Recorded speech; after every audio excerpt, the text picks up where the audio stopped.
I'm pretty sure we all know what a box art is, but if you don't know, according to Google, it says that box art means that it's the illustrations or photography on the box in which a product is packed. And mall box art is pretty cool, especially on outside of it. It looks really nice. But what really matters is what's inside. Inside box art, is what I like to call it. I don't know if it's the official term or not. It's just like the box art of a thing, but on the inside of a physical game where you can, get to like the cartridge or the disc or whatever. And honestly, this inside back box art looks pretty cool, doesn't it? Now, to me, this honestly brings back memories to me when, I first got the game. This inside box art. I remember opening it for the first time, seeing like this cool pixel art of of the normal box art, but in like the Mario Bros. 1 style. I thought it was really cool and gave the game a lot more flair and flavor, which led me to what I am today. But Nintendo Switch Inside Boxarts, my opinions on them, which I think they're really awesome and kind of underrated. But I've always never known why. And that's why today in this video, I want to go over some Nintendo Switch Inside Boxarts and answer these two questions. One, why do I think they're so cool? And two, why do they matter more than it seems? Because trust me, they do matter a lot. Again, like this looks really cool. What other stuff the Inside Boxarts could hold? That is where I'm going to try to close the gap on these questions I have for today. Yeah, let's get into it. Now, since we're still on the topic of Super Mario Party, I think we should talk about... No, okay, well, not Super Mario Party, sorry. Since we're still on the topic of Mario, I think we should go over Super Mario Party and its Inside Box Art next. Let's open it up, see what's inside.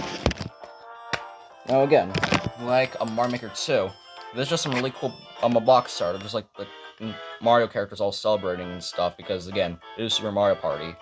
And what's also really cool is that you can get leaked all the unlockable characters you get in the game, which is pretty nice, I guess. So, yeah, I don't know. There's just another neat box art. I don't know. I wish it were a little bit more original, kind of like Mario Maker 2's, considering that, well, it's just like a bunch of in-game assets thrown together. And this probably is from the original game somewhere. Like I said, I haven't gotten too far in the game story yet, so. But yeah. I don't know what else to say. There's just some really cool inside box art with some nice art and stuff. Yeah. So now let's move on to our next Mario games we have. Now, I figure I might just squeeze this in here. This one won't take long, but Mario Odyssey is next. I like this game. The only thing is, though, it has weird differences between, like, the inside box art and stuff, because, I got this game in, like, this special bonus box. I'll get it right here.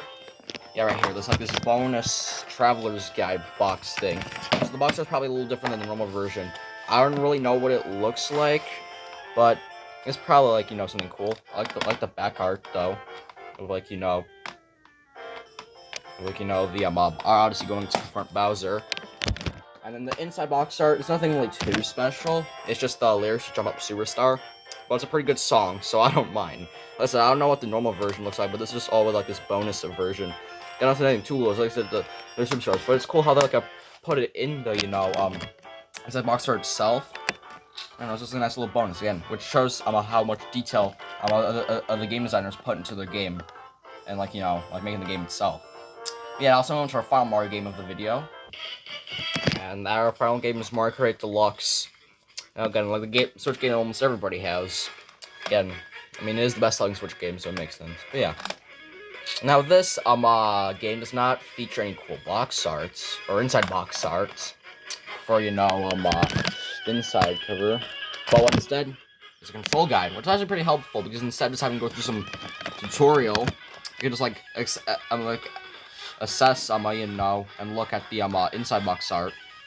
Just for like 10 seconds to, just see what the controls are. I kind of wish it had a couple controls about, like, backwards driving and stuff. But it's fine. Again, like I said, people probably figure it out on their own. Unless they're playing the digital version, they're probably screwed unless they go to, like, one of the in-game menus that's, like, buried so far into the game. Yeah, that's still pretty cool. Again, it doesn't have to be, like, Nintendo Switch Inside Box Arts, they don't have to be, like, cool piece of art. They can just, like, be control guides. Just something a little bit more simple. Like I said, we'll dive into that near the end. Now we should probably move on to our next batch of games that isn't, Mario, just like other Switch game stuff. So yeah, let's move on. Alright, now we're moving on to the Kirby games. So they're just Kirby Star Allies for Forgotten Land, but first I'm gonna go over Kirby Star Allies. And as well, it's very similar to Mario Kart Deluxe, how it's just in the inside box art. And it's something just like another control guide again, you know, how to like swallow, move, and do the copy combining ability thing, how to swallow get ability. Like, you know, just all that stuff. Again, it just has to be simple, again. You know, just like teaches you the stuff of the game, which is nice. So like I said before, you can just assess the inside box art for a little bit and then just go with the game, knowing how to do it. The only thing weird about Star Allies though is because again I've played the game before, obviously, and there's already an in-game tutorial, which is a little bit odd, but it's fine. Especially probably for maybe people who bought the game digitally instead of getting it physically. Yeah. And speaking of Kirby, we should probably move on to Kirby Forgotten Land, our next Kirby game. And that has no control guide. Again, the game gives no tutorial. But again, it's nice art. Again, more in-game art, which I don't think you see in the game. I'm not 100% sure. I might have to replay the intro or something. But just Elfin and Kirby just like cruising as Kirby, which is honestly just like really funny and pretty cool. Again, you see like this nice city skyline, and gives you like just like a taste of like what the world's like. You know, like there's this old abandoned bridge with like grass on it, and it'll just sets the tone for the game, which again is pretty nice. Now we're gonna be moving on to our last category of Switch, of physical games. It's probably the most disappointing of them, but well, I'll explain to you later on. So yeah, let's get into that next section. And for our last category, we have third-party games not developed by Nintendo. Again, more like third-party stuff. Specifically, Smash Battle for Kingdom Rehydrated by THQ Nordic, and Cruise and Blast by Raw Thrills. Both pretty good games. But on our side, a box art covers are very disappointing. For Battle for King Bottom, it's just literally just like a blob of text about THQ Nordic and stuff. It's like a white plane. Could put something there, like I don't know, maybe it's a picture like Spongebob, maybe even like the inside cover or something, just to give it like a little flair. It looks kind of ugly in the inside. Cruise and Blast is probably the worst one out of all of these. Even more boring text about like Raw Thrill software licensing agreements. I want to see cool stuff, not this. You can just like put it on like your website or something. When finally the customer supports, it says to please not contact customers for hints, codes, cheats, only technical issues. And I'm really tempted to call the phone number to ask them for hints, codes, or cheats. Maybe for the future video, but I don't want to get in trouble. So, like again, like I said, for the future. So it's just so weird to me how like, you know, both of these games, they don't have the inside box art covers. Again, it would be cool to see, especially if we got like this cool art both on Battle for Bikini Bottom and Cruise and Blast have. Especially like Cruise and Blast, like man, look at this. Imagine we have like one of these action-packed racing scenes in the outside cover, like fully more detailed. That would have been really cool. But yeah, that's all the games I have physically. And again, I don't have much third-party like indie games because like either I have them digitally downloaded or I have them on PS4. I usually have a lot more third parties on the PS4 than the Switch. And indies, I just have them downloaded. So yeah.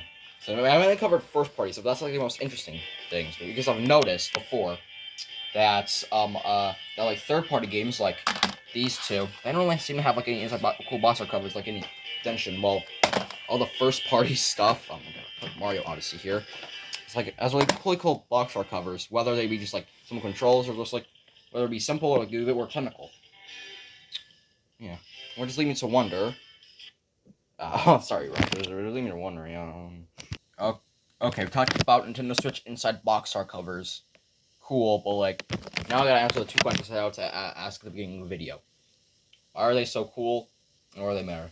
The reason I think they're cool is because they got like little like pieces of art, just like ways to like teach me how to play the game. Just like just like pretty cool art. Again, like this is the two more. This is so impressive.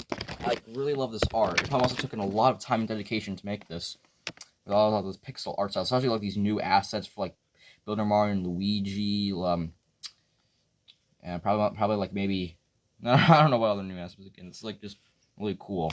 Probably must have taken a lot of time and dedication. And again, shows the game is like very polished, and you're gonna have a good time. Again, all these games I covered, even the ones that don't really have like any cool boss art, still pretty good games. Now why third-party games don't seem to have them? I don't know. Like I said, maybe there is some third-party stuff out there, like maybe some like Sonic games or like some like other like more popular third-party and even indie titles that may have physical games with like inside box arts. But I don't know. It just seems like mainly first-party Nintendo stuff on Nintendo Switch has this inside box arts stuff. I don't know. Like I said again, these games could have had it, but they choose not to. Which again, it's not as cool, but still, again, and doesn't exactly, I'm a look, just tells you what you're getting into with the games. Like for someone, maybe could put like one of the levels, like maybe show some game opens. Cruising Blast, maybe you should put like a whole on an action-packed race. That would be really cool to see. And it shows you what you're getting into. Now, why these don't matter, again, just like, again, they set you up for what the game's like. Again, if the game has a lot of polish, it seems, then the game's probably going to be very good and fun. But if the game doesn't have a box art cover, well, I mean, the game's not going to like guarantee to be bad, especially getting into comes down to opinion, but like, it just maybe not set you up as much. It might not be as hyped to play the game. Again, you don't need to put Nintendo Switch box art cover on everything. In all these games, they could have just had like nothing, just like the Switch cartridge in there. But like again, all these games set out their shoutouts, like include something to keep viewers and to keep players ready to play the game first time. And even still, even like these art stuff, they're still cool to look at from time to time. And that's why Nintendo Switch box arts are more important than you think they are, and they're also pretty cool too. But yeah, that's a Civil Groove signing off for today's video. Make sure to like and subscribe, do all that stuff. Yep. Yeah, I don't know really what else to say. I don't know how to end off the video, so